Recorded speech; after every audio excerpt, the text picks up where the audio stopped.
मंगेश सिंह अगर होता तो मंगेश सिंह आज जो है अगर उसके ऊपर मुकदमा होता तो यही सत्तासीन लोग उसको जौनपुर में यहीं पेशी पर ले जाकर के हाजिर करवा देते और जेल में बैरक कटा करके एसी में सोता मंगेश अगर सिंह होता।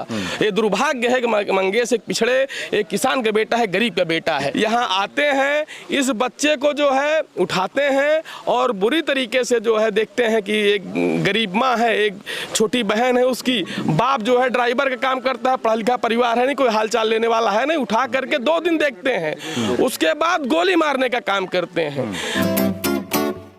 जौनपुर में मंगेश यादव के घर के बाहर मौजूद हैं। ये घर पे तमाम लोग मिलने वाले आ रहे हैं, उनसे अपनी संवेदना व्यक्त कर रहे हैं, उनके परिवार से।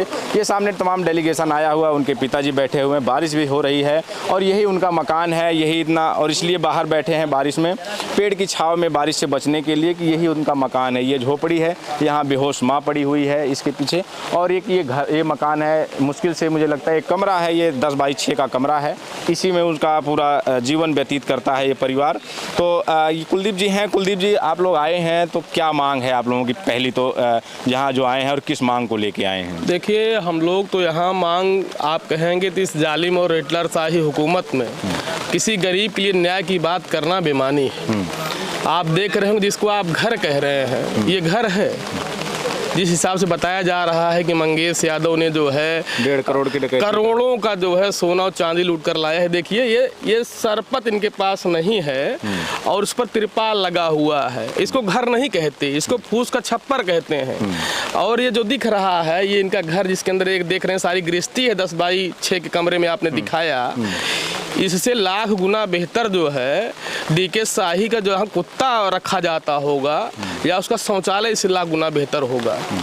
ये सबसे बड़ा इस देश का दुर्भाग्य है या इस प्रदेश का, जब से ये अपराधी प्रवृत्ति का जो है व्यक्ति मुख्यमंत्री बना है, उसने दलितों पिछड़ों की कब्रगाह बना दिया उत्तर प्रदेश को।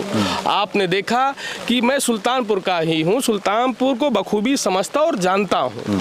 ये एक नैरेटिव सेट किया गया है, जब कोई जघन्य अपराध होता है, किसी भी दलित पिछड़े मुसलमान को उठाओ, उसको पैर में गोली मारो, और कहीं यादव मुसलमान है और दलित है उसको सीने में गोली मार दो।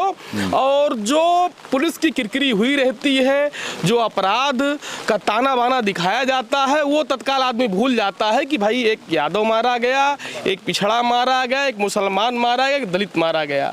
जनता या कुछ लोग इसी में जश्न मनाने लगते हैं। सरकार ने इस चीज को पढ़ लिया है, इसलिए डीके शाही जैसे राक्षस जो है, उसने, आपको विदित हो कि जो संजय सिंह के बोलने से पहले मैंने कहा था कि STF means special Thakur force, ये डीके शाही जैसे लोग उसी स्पेशल ठाकुर फोर्स के लोग हैं जो संस्थानिक हत्या कर रहे हैं गरीबों की। आप देख रहे हो गरीब माँ बेचारी लाचार पड़ी हुई है, बेहोश है। और मैं कहता हूँ छोटी सी भी चोरी करने वाले व्यक्ति घर आप चले जाएंगे, उसका घर भी दिखेगा घर जैसा होगा। इसको आप घर कहते हैं? इससे बेहतर तो मैं कहता हूँ जितने लोग यहाँ हैं उनसे जानवर से जो है बेहतरी से रहते होंगे।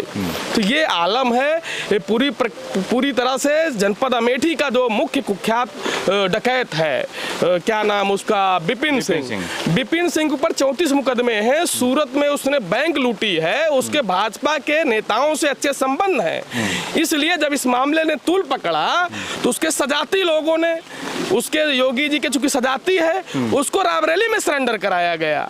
रायबरेली में सरेंडर करा के बचाया गया। 4 अन्य आरोपी जो कि ठाकुर हैं, जात से योगी के सजाती हैं, और उनको जो है पैर में गोली, बोरा लपेट करके गोली मारे और उनको जेल भेजने का काम किया गया।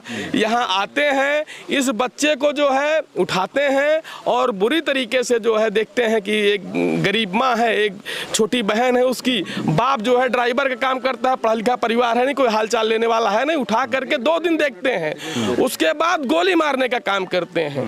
आज कांग्रेस का भी प्रतिनिधिमंडल आया था मनोज भाई के नेतृत्व में, और यहाँ लोग सहयोग साझा दर्द साझा करने आए हैं और लड़ाई लड़ने का मन बना चुके हैं। और योगी जी ये सोचते और जानते हो कि केवल जो है एक कौम को जो है कुछ लोगों को गोली मार करके, कुछ लोगों चूंकि यादव दलितों पिछड़ों को गोलबंद करने का काम करता है, उनके हक और अधिकार की आवाज उठाता है, अन्याय के खिलाफ आवाज उठाता है, गरीबी मुफलिसी के खिलाफ लड़ता है, लोगों को गोलबंद, इसलिए आप उनको मारोगे। तो योगी जी आप बचोगे नहीं तो और हमेशा पट्टा करा करके आपका भी यही कहना है कि अगर मंगेश यादव मंगेश सिंह होता तो शायद वो बच जाता। मंगेश सिंह अगर होता तो मंगेश सिंह आज जो है अगर उसके ऊपर मुकदमा होता तो यही सत्तासीन लोग उसको जौनपुर में यहीं पेशी पर ले जाकर के हाजिर करवा देते और जेल में बैरक कटा करके एसी में सोता मंगेश अगर सिंह होता। ये दुर्भाग्य है कि मंगेश एक पिछड़े एक किसान का बेटा है, गरीब का बेटा है, इसलिए उसको 6 गोली मारी गई है। और डीके शाही जैसे नरपिचास जैसे लोग, आप बताओ ये जो इनकाउंटर की टीम बनाते हैं उसमें कोई दलित पिछड़ा मुसलमान है? सब उसमें ठाकुर हैं, ब्राह्मण हैं और लाला जी हैं, पंडित जी हैं। इसका मतलब आपने ऐसी टीम ही बनाई है कि आपको दलितों पिछड़ों को मारना है, आपने पहले एजेंडे में तय कर रखा है, इसलिए आपने एक कांस्टेबल भी रखना दलित पिछड़ा मुसलमान मुनासिब नहीं समझा। तो उत्तर प्रदेश में जाति देखकर एनकाउंटर हो रहा है। बिल्कुल जाति देखकर सांस्थानिक हत्याएं कराई जा रही हैं और यह अब पानी सर से ऊपर उठ चुका है। अब इस जुल्मी हिटलर शाही हुकूमत के खिलाफ जनता ने लड़ाई लड़ने का मन बना लिया है। अभी तक तो इनको ऑटो से मारा है, अब इनका दिमाग नहीं खुला है। अगर ये चाहते हैं कि सड़कों पर जनसंघर्ष हो, अगर ये चाहते हैं जनता लाठी डंडा लेकर के निकल जाए मिस्र की तरीके से, तो वो भी होगा। ये भारत को बांग्लादेश ना बनाए योगी जी। आपका आरोप है कि यूपी में जाति देखकर गोली मारी जा रही है, एनकाउंटर हो रहा है, लेकिन योगी आदित्यनाथ का बयान आया है। योगी आदित्यनाथ का कहना है कि कुछ लोग, जो कुछ पार्टी, समाजवादी पार्टी या कांग्रेस के लोग जो इस मुद्दे को तूल दे रहे हैं, इस पर राजनीति कर रहे हैं, वो इसलिए कर रहे हैं कि जाति देखकर समर्थन मंगेश यादव था, इसलिए उस अपराधी के साथ खड़े हैं। योगी जी ये बता दे उनके सजाती गुंडे सुनील सिंह, ब्रजेश सिंह, तमाम सारे ऐसे सिंह, सैकड़ों मामले बनाए। सुल्तानपुर जौनपुर जनपद के धनंजय सिंह हैं, आज भाजपा में चले गए तो उनके खैरख्वा हो गए। ऐसे लोग जो सिंह टाइटल लिए हुए हैं, उनके सजाती लोग हैं, उनको जो है ये बाकायदा सुरक्षा देने का काम करते हैं। इनके पुलिसिया विभाग के हाकिम उनको सलामी देने का काम करते हैं। ये क्या बात करते, खुली किताब है भाई, खुली किताब है। प्रदेश में आतंक कौन करता है, गुंडाई कौन करता है, सपा सरकार रही हो, बसपा सरकार रही हो, सारे सरकारों में गुंडाई इन्होंने किया, गरीबों पर जुल्म ढाया, गरीबों पर अत्याचार किया, हत्याएं की, लूट किया, सारा काम ही करते हैं और दलितों पिछड़ों को बदनाम करते हैं। तो अगला कदम क्या होगा आप लोगों का? हम लोग न्यायालय से लड़ाई लड़ने का पूरा प्रयास कर रहे हैं, न्यायिक लड़ाई लड़ने के लिए कदम कर चुके हैं। इनको जो है डीके शाही की पूरी टीम को सजा दिलाने का काम किया जाएगा। चलिए, तो ये मंगेश यादव के घर श्रद्धांजलि अर्पित करने पहुंच रहे हैं, उनके परिवार को ढांढस बधाई दे रहे हैं, ढांढस बंधाने का के लिए पहुंच रहे हैं। तो ये तमाम लोग उनसे बात कर रहे थे। इन लोगों का मानना है कि उत्तर प्रदेश में जो हत्याएं हो रही हैं, जो इनकाउंटर नहीं, हत्या का बता रहे हैं कि हत्या है, संस्थानिक हत्या है और मंगेश यादव की हत्या इसलिए कर दी गई कि वो यादव था। आपकी क्या प्रतिक्रिया हमें ज़रूर बताएं, बने रहें हमारे साथ। मिलते हैं किसी और वीडियो में।